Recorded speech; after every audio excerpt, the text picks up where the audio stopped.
গোবিন্দ একটা কারিগর, যার সেই কারিগরের তৈরি আমরা। তিনি কেমন সুন্দর কারিগর দেখুন। আপনার দুটি শ্রুতিমূল, আমার দুটি শ্রুতিমূল, আপনার দুটি নয়ন, আমার দুটি নয়ন, আপনার একটি বদন, আমার একটি বদন, আপনার দুটি চরণ, আমার দুটি চরণ, আপনার দুটি হস্ত, আমার দুটি হস্ত, আপনার দুটি নাসিকার ছিদ্র, আমার দুটি নাসিকার ছিদ্র, সব মাল মশলা, কিন্তু সব রন্ধনগুলো আলাদা। আপনি আমার মতো দেখতে নয়, আমি আপনার মতো দেখতে। হ্যাঁ, দেখো দেখো কেমন কারিগর। আবার মন দিয়েছে সবাইকে, সবার মন আছে, কিন্তু মানসিকতা গুলো সবার আলাদা। এখানে বসে বসে এত মানুষ বসে আছে, কারোর সঙ্গে কারোর মনের ভাব মিলবে না, কিন্তু একটি মানসিকতা সবার এক। সবার যতজন আছে সবার একটা মানসিকতায় কি, আমি আগেই বলেছি, দেব নেব বেশি। এখন নিতাইটাও বলছে সবার জন্য তো প্রেম আমি নিয়ে যাচ্ছি, যদি কম করে নিয়ে যাই, কম কম দিয়ে, এরা তো নেবে না, এরা তো বেশি নিতে চায়। হ্যাঁ, তাই কম আনলেন না, বেশি আনলেন। কতটা বেশি আনলেন? এত বেশি আনলেন যে শান্তিপুরটাকে দেখো, শান্তিপুর নদে ভেসে যায়, শান্তিপুর নদে ভেসে যায়,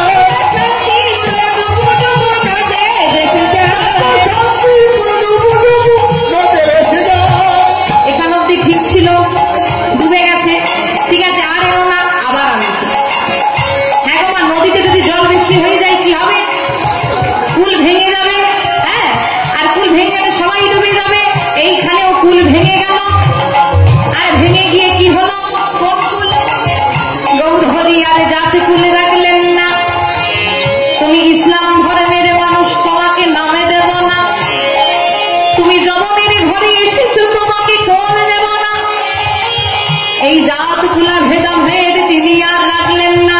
দেখো, চাঁদে কাজীকে করিলেন উদ্ধার, জগন হরিদাসকে দিলেন কর, জগৎ জনারে দাঁড়িয়ে দাঁড়িয়ে গিয়ে এমন নাম প্রচার করিলেন। দেখে এসো মায়াপুরে কত খ্রিস্টান ধর্মী মানুষ গিয়ে নামে মেতে গেছে, কারণ বিধি নিষেধ নেই, তাই বললেন। দেখো, চুল ভাঙিয়া ঢেউ আসিয়া লাগলো গোড়ায় গায়, চুল ভাঙিয়া ঢেউ আসিয়া লাগলো গোড়ায় গায়, চুল ভাঙিয়া ঢেউ লাগিয়া লাগলো গোড়ায় গায়, চুল ভাঙিয়া ঢেউ আসিয়া লাগলো গোড়ায় গায়। ভালো লাগে কি শরীর ফেল তাই ডাকে, শরীর ফেল তাই ডাকে, ভালো লাগে শরীর ফেল তাই ডাকে, ভালো লাগে শরীর ফেল তাই ডাকে, আমার তাই ডাকে, আয় আয় করে মোর ডাকে, আমার তাই ডাকে, আয় করে মোর ডাকে, আমার তাই ডাকে, আয় আয় করে মোর ডাকে, আমার তাই ডাকে, আয় আয় করে মোর ডাকে, ভালো লাগে কি শরীর ফেল তাই ডাকে, ভালো লাগে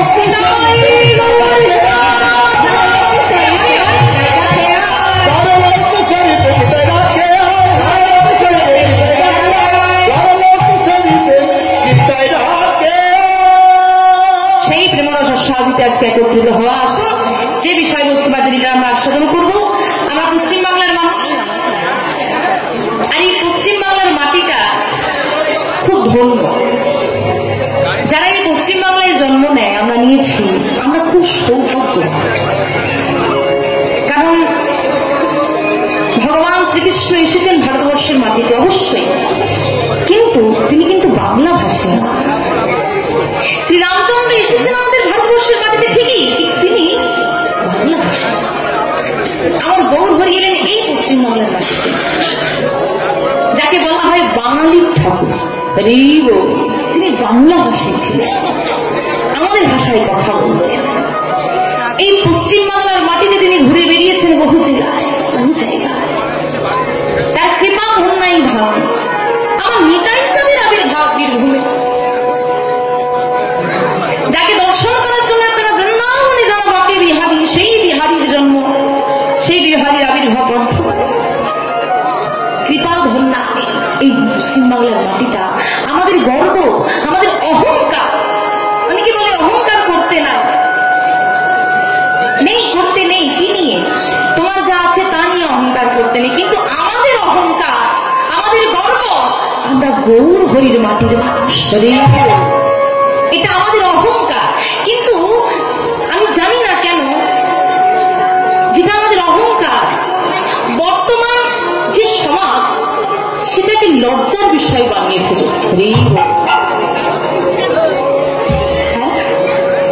আমরা গৌরহরির মাটির মানুষ, এটা আমাদের অহংকার, কিন্তু মানুষ এখন গৌরহরিকে চিনতেই লজ্জা।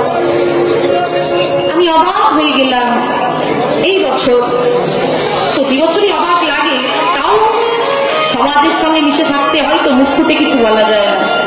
আমরা তো বাঙালি, এটা তো অস্বীকার করতে পারবেন না। 31শে ডিসেম্বর যারা সারা রাত জাগলো, 12টা না বাজতে বাজতে বাজি শব্দবাজি ফাটিয়ে বিভিন্ন অনুষ্ঠানের মধ্যে দিয়ে নতুন বছরটাকে স্বাগত জানালো, আমি আপনাকে করতে বাধা দেব না, আপনি করুন। আমার প্রশ্ন এই জায়গায়, এই বাঙালিগুলোই পয়লা বৈশাখে থাকে কোথায়?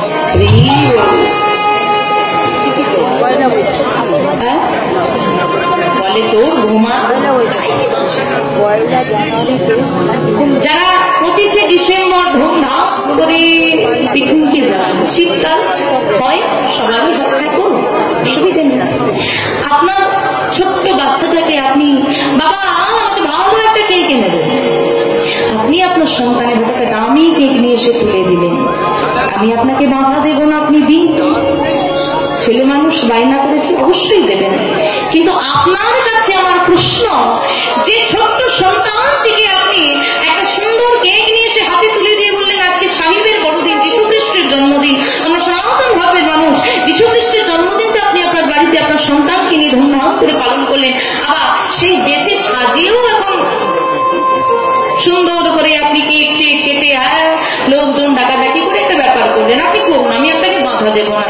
ওই দোল পূর্ণিমার দিন একটু প্রসাদ নিয়ে এসে ওই 5 বছরের ছেলেদের হাতে দিয়ে তো আপনি বলেন না আজ আমার মহাপ্রভুর আবির্ভাব থেকে একটু প্রসাদ পান, আমাদের প্রশ্নটা এই জায়গায়। তা তুমি যদি তোমার ধর্মের বিষয়ে তুমি যদি তোমার সন্তানকে না শেখাও, সে জানবে কোথা থেকে, সে মানবে কি করে? আপনি ভাবছেন আরে বড় হওয়ার পর আপনি চিন্তা করছেন পাশের বাড়ির দিদির ছেলে ভক্ত হয়েছে আর আমার ছেলে রাত 12টার পর দরজা চিনতে পারে না, এর ভেতরে খবরটা কি? ওই দিদি যখন গর্ভাবস্থায় ছিল তখন সিরিয়াল না চিনে ভাগবত বইটাকে ভালো করে চিনেছিল। ওই দিদি সাধুগুরু বৈষ্ণবের চরণ ধুলাটা মেখেছিল, সাজগোজ বাদ দিয়েছিল। ওই দিদি ছোটবেলা থেকে হাতে ধরে হরিবাসরে নিয়ে গেছে ছেলেকে, আপনার মতো ওই নাচা গানা দেখতে যায়। তাই বাবা, আপনি যখন আপনার সন্তানকে সৎ কর্ম কোনটা, সঠিক পথ কোনটা চেনাতে ভুলে গেছেন, আপনার ছেলে এখন 20 বছরের হয়ে আপনার দরজাও চিনতে ভুলে গেছে। চিন্তা নেই, আর 5 বছর পর আপনাকেও ভুলে যাবে। শিক্ষাটা যদি তুমি না দাও তারা শিখবে না। তাই বাবা আমরা অনেক ধন্য, এই গর্বটাকে, এই অহংকারটাকে আমি প্রত্যেকটা মায়ের চরণ ধরে নিবেদন করে যাই। বর্তমান সমাজে কথাগুলো আমি বেশি করে বলি, কারণ এখন যে জেনারেশন আসছে তাদের ব্যবহার, তাদের আচার আচরণ দেখে খুব খারাপ লাগে, খুব বিবেকে বাঁধে। এরকমও তো দেখেছি, পথ দিয়ে যাচ্ছে কোনো সাধু যাচ্ছে, 3-4টে ছেলে যতক্ষণ সে সাধু হাঁটতে হাঁটতে যাচ্ছে, একবার তার ঝোলা ধরে টানছে, হ্যাঁ, একবার তার ধুতি ধরে টানছে, একবার হরিবল হরিবল তার পেছনে লাগতে লাগতেই চলে যাচ্ছে। কেন হরিবল? এগুলো পরিবারের শিক্ষার অভাব আছে, এগুলো করবেন না। তাই মায়েদের চরণ নিবেদন, আপনি আপনার সন্তানকে নিয়ে আনন্দ করছেন, সব রকম অনুষ্ঠানে সর্বধর্ম নির্বিশেষে আমরা একত্রিত থাকুন। আমি ধর্ম নির্বিশেষ বিভেদ করতে বলছি না, তবে আমি এ কথাটাই বলবো, আপনার ঘরে আগুন লেগেছে, পাশের ঘরে আগুন লেগেছে, আপনার ঘরের মধ্যে আপনার বাচ্চা আটকে গেছে আর সেই ঘরের মধ্যে তার মায়ের সন্তান আটকে গেছে, আপনি কিন্তু মোটেও নিজের সন্তানকে আগুনে জ্বালিয়ে দিয়ে তাকে বাঁচাতে যাবেন না। নিজের সন্তানকে অবশ্যই আপনি বাঁচাবেন। তন্ত্র অন্য ধর্মের অনুষ্ঠানগুলো পালন করুন, জানুন অবশ্যই, কিন্তু নিজের ধর্মটাকে আগে ভালো করে চিনুন, জানুন, মানুন, তারপর যাবেন।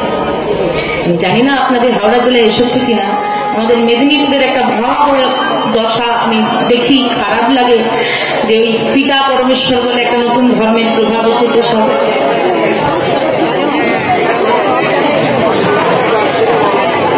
এটা অবাক লাগে, মানুষ যায় কি করে?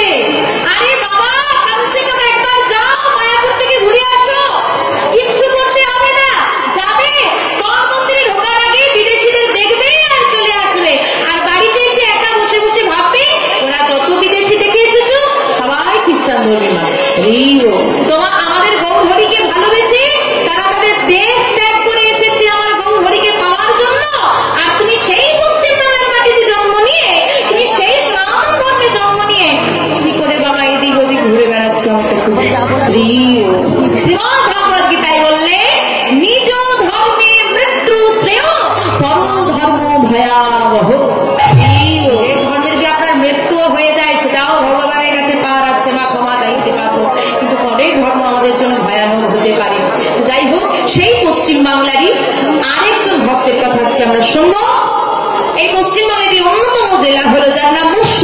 জেলা।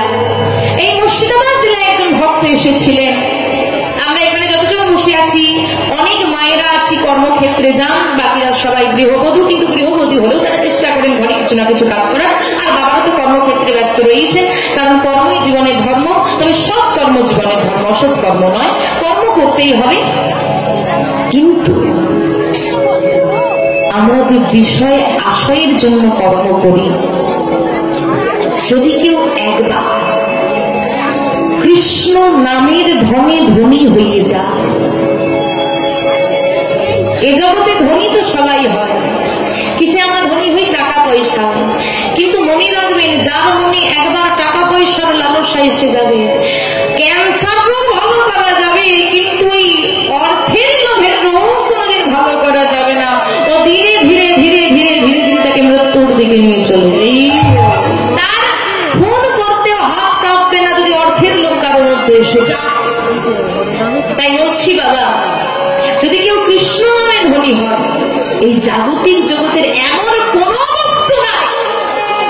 আমরা পথঘাট দিয়ে যাই, দোকানে সুন্দর একটা শাড়ি ঝোলানো আছে, বা শাড়িটা খুব সুন্দর, যদি আমার হ্যাঁ কোনো গয়নাগাটি দেখে আমাদের মধ্যে লোভ জাগে, কারো গাড়ি বাড়ি দেখে আমাদের মনে লোভ জাগে, কোনো কোনো জিনিসের প্রতি আসক্তি এসে যায়। কিন্তু পৃথিবীতে এমন কোন বস্তু নেই, যত দামি থেকে দামি হোক না কেন, যে কৃষ্ণ নামের স্বাদ একবার পেয়ে গেছে ওই বস্তুটাকে আকর্ষণ করতে পারে।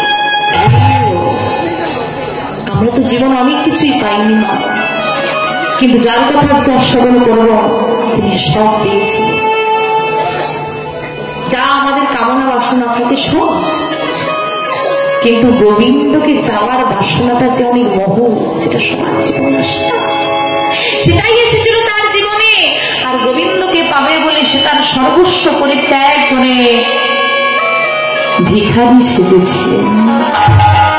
আমরা ভিখারি থেকে বড়লোক হতে চাই, আর তিনি ধনী থেকে ভিখারি হয়েছিলেন এবং সর্বহারা কাঙাল হয়ে গোবিন্দকে পেয়েছিলেন।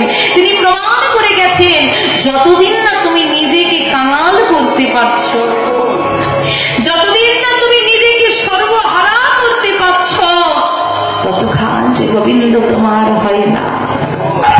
গোবিন্দকে পেতে হলে কাঙাল হতে হয়, আর তিনি কাঙাল হয়ে গোবিন্দকে পেয়েছিলেন। সেই ভক্ত যার নাম ছিল মুর্শিদাবাদের জমিদার, যার নাম ছিল লালা, সেই লালা বাবু এবং জগৎশ্রীর কথা আজকে আমরা আস্বাদন করব। আজকে আমরা আস্বাদনের বিষয়বস্তু হবে ভক্ত লালা বাবু জগৎশ্রী। আসুন মহাজনী কথার মধ্যে দিয়ে আমরা বিষয়বস্তুর মধ্যে প্রবেশ করবো। কিবা করে ঘোরা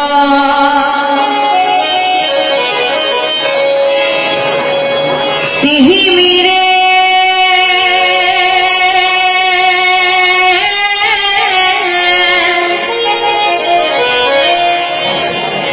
আমার গোরা শোনো জগৎ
অন্ধকার, সেই অন্ধকারে নিমজ্জিত হয়ে ভুলে গেছি আমরা কে, আমি কোথা থেকে আমি এসেছি, কি আমার আসল পরিচয়, কি আমার আপনে, কি আমার পর, সেটুকু বিচার বুদ্ধিও আমাদের আর রইল।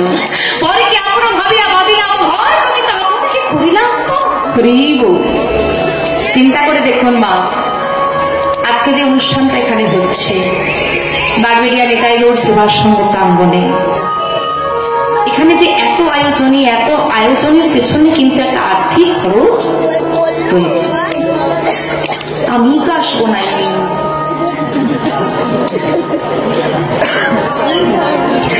কারোর দিকে একটা আঙুল তুললে বাকি আঙুলগুলো নিজের দোষ আগে রাখো, তারপর ফোন করলে আগে বলো কত দেবে, তারপর পরিষ্কার। তাহলে না এত তো খরচ করে এত অনুষ্ঠানটা হচ্ছে, চিন্তা করে দেখুন এখানে যে এত আলু লাগানো হয়েছে, পেছনে একটা খরচ আছে। আলু লাগানো দরকার কি? একজন দুজন তো নয়, আজকে এত ভক্তমন্ডলী আমরা বসে আছি। একটু পরে যখন দিনের আলোটা চলে যাবে, যদি আলো না থাকে, আপনি বসে থাকবেন, আমিও দাঁড়িয়ে থাকবো না, আপনি আমায় দেখতে পাবেন না, আমি আপনাকে দেখতে পাবো। কারণটা কি? অন্ধকার। গতকাল তুলসীদাস লিখছেন, সত্যি ভক্ত হরি হতি যত কৃষ্ণ योति ज्ञान पुरुष चमक वीरा कैसे प्रकट होती। বললেন সবার মধ্যে ঈশ্বর আছে, সবার মধ্যে হরি আছে। তাই এখানে তো একজন দুজন নয়, এত ভক্তমণ্ডলী বসে আছি, তো মহাজন বলছে সবার মধ্যে হরি আছে। কথাটা নিশ্চয়ই মিথ্যে নয়। না, আপনি আমার মধ্যে হরিকে দেখান, আমি আপনার মধ্যে হরিকে দেখাই, পারবো কি? শ্রী শ্রী রামকৃষ্ণ পরমহংসদেব বলেছিলেন, ভগবান জানার জিনিস নয়, মানার জিনিস।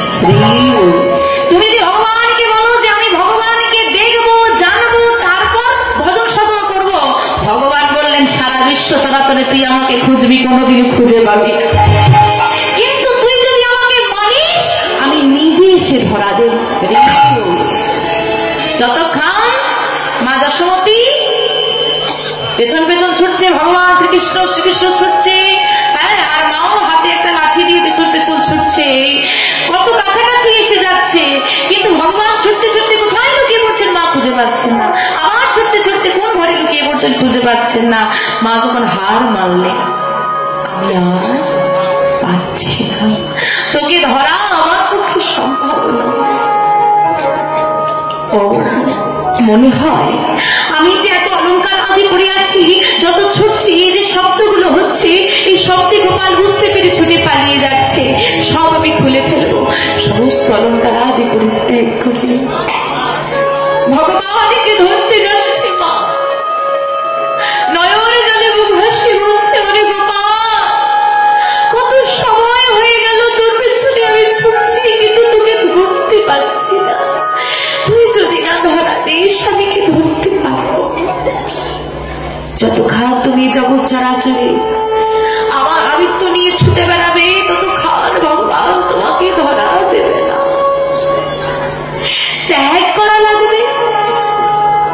ভগবানকে যিনি প্রতিপালন করলেন, তারও হাতে ভগবান বাধা করলেন না, দুটো আঙুল দড়ি কম পড়েছিল, মায়ের দুটি অহংকার ছিল।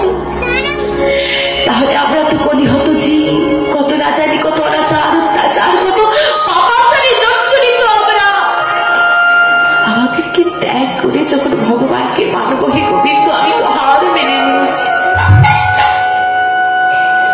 আমি তো হেরে গেছি। এত বড় জগৎ সংসারে তুমি আমাকে একা পাঠিয়ে দিয়েছো, আমি লড়বো কি করে যদি তুমি না থাকো? অনুভব হবে শত বিপদে তুমি পড়বে, কেউ না কেউ এসে হাতে ধরে তোমাকে বলে। রাস্তাঘাটে বিপদে পড়নি মা? রাস্তার অনেক ব্যক্তি যে তোমাকে সাহায্য করে না? আচ্ছা আপনি বলুন তো, যে ব্যক্তি আপনাকে সাহায্য করলো, এই 100টা মানুষের মধ্যে যে একটা মানুষ একটা হাত বাড়িয়ে দিয়ে আপনাকে হাতে ধরে তুললো, ওই ব্যক্তি তো ওই সময় ওই রাস্তা দিয়ে নাও দিতে পারে, কেউ পাঠিয়েছে। ওই হাতটা তাকে কেউ বলেছে ওই হাতটা বাড়িয়ে দে, তবে সে তোমাকে হাত বাড়িয়ে দিয়েছে। ওই 100টা মানুষ তো তোমাকে হাত বাড়িয়ে দেয়নি, বরং তোমার দুরবস্থা দেখে সেলফি তুলেছে, ফটো তুলেছে, ভিডিও করেছে। ওই একটা হাত কি এসেছিল, ওই একটা হাতই হলো গোবিন্দের পাঠানো দূত। আমার ভক্ত বিপদে পড়েছে, তুমি চাও।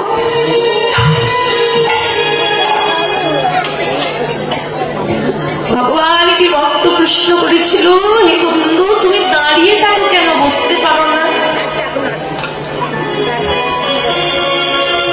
বসবো কি করে, কত সন্তান আমার, আমি তো বিশ্বপিতা। সন্তান যদি বিপদে পড়ে আমাকে ডাকবে না, বসে থাকলে উঠতে তো সময় লাগবে। ওইটুকু সময় আমি ছুটে ভক্তের কাছে চলে যাবো কেন? গজরাজ যখন এসেছিল সরোবরে, তার পরিবারকে নিয়ে জল খেলা করছে, হঠাৎ করে একটা কুমির সে তার পায়ে ধরেছে। হাতি শক্তিশালী, কিন্তু জলে কুমিরই রাজা। চিৎকার করে স্ত্রীকে বলছে, আমি বিপদে পড়েছি, আমাকে বাঁচা। স্বামী, তোমাকে রক্ষা করতে গিয়ে যদি আমার প্রাণ চলে যায়, আমার ছোট ছোট সন্তানের কি হবে? তোমার জন্য আমি এত করলাম, সেটা তো তোমার কর্তব্য স্বামী। সন্তানদেরকে বলছে, তোমরা অন্তত তোমাকে বাঁচাও। পিতা, তোমাকে বাঁচাতে গিয়ে যদি আমাদের প্রাণ চলে যায়, আমাদের বয়স কতটুকু? তুমি তো বৃদ্ধ হয়ে গেছে। কেউ এগিয়ে এলো না। টানতে টানতে টানতে টানতে ঝড়ের মধ্যে নিয়ে গিয়ে ডুবিয়ে দিয়েছে। সুরটা দিয়ে সরোবরের চারিদিকে সুরটা গোলাচ্ছে, আর হে বলছে, হে মধুসূদন, তুমি তো বিপদ হচ্ছ মধুসূদন, আমি বিপদে পড়েছি। আর সুরটা ঘোরাতে ঘোরাতে হঠাৎ ওই সুরের মধ্যে ধরতে পারলো কি, একটা পদ্ম ফুল। ওই পদ্ম ফুলটা সুরের মধ্যে নিয়ে ঘোরাইয়া বলে, ওগো বিপদ ভঞ্জন মধুসূদন,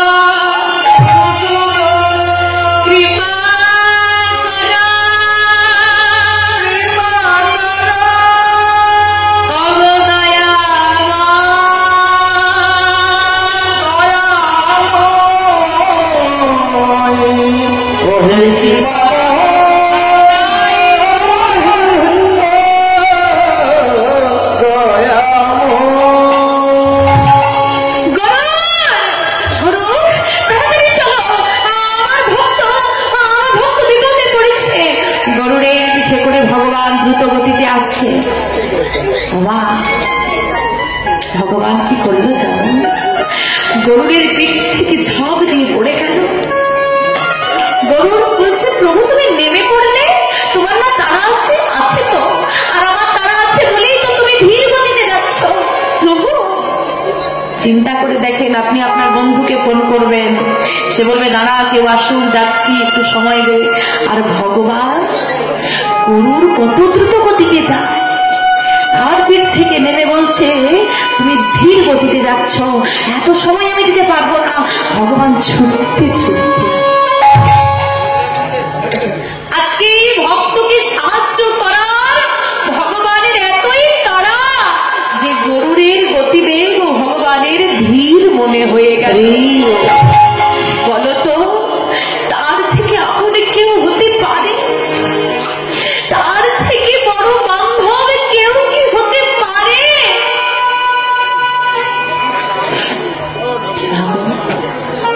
এই হচ্ছে আমাদের অন্ধকার।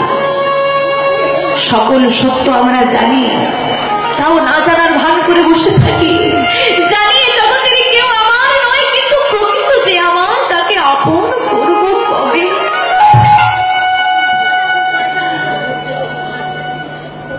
তাই বললেন, সবার মধ্যে হরি আছে। গিরি সুতাম ইয়তি। ইয়তি কথার অর্থ হচ্ছে জ্যোতি, যেটা সংস্কৃতের জ্যোতি হয়, যেটা আমরা বাংলায় জ্যোতি হবে।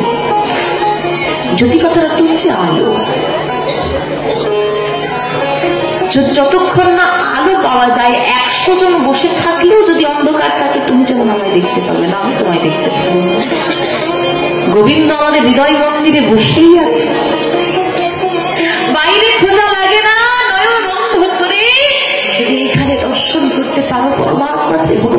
দর্শন করতে তুমি পারবে,